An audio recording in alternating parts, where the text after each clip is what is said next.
In finance, what is an enterprise multiple? An enterprise multiple is a type of ratio that is utilized to identify the current worth or value of a business.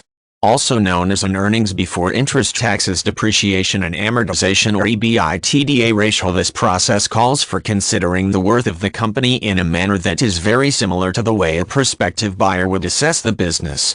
One of the benefits of this approach is that the ratio tends to encompass more factors than some other strategies, notably the price-earnings ratio. As part of the development of the enterprise multiple, several key factors that impact the overall value of the business are considered.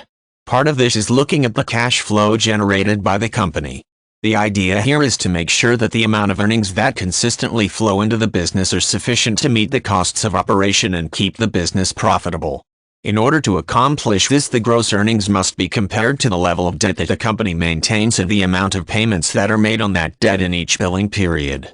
A business that barely generates enough income to cover its costs of operation, including debt, and does not have much in the way of assets is said to have a low enterprise multiple.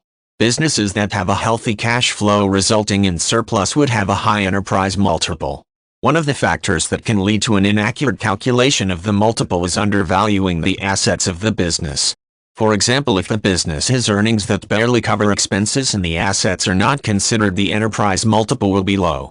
By allowing for those assets, especially those that can be converted into cash without negatively affecting the operation of the company, that low multiple may increase to a more desirable level. There are several benefits associated with determining the enterprise multiple of a business. One has to do with providing prospective investors with information that motivates them to invest in the company. If the multiple is within a certain range, this is an indicator that the company is stable and the stock is likely to generate returns over time. It is also possible to utilize the multiple as a means of attracting buyers if the current owners are interested in selling the company, assuming that the ratio is within a range that prospective buyers think makes the investment worthy of consideration.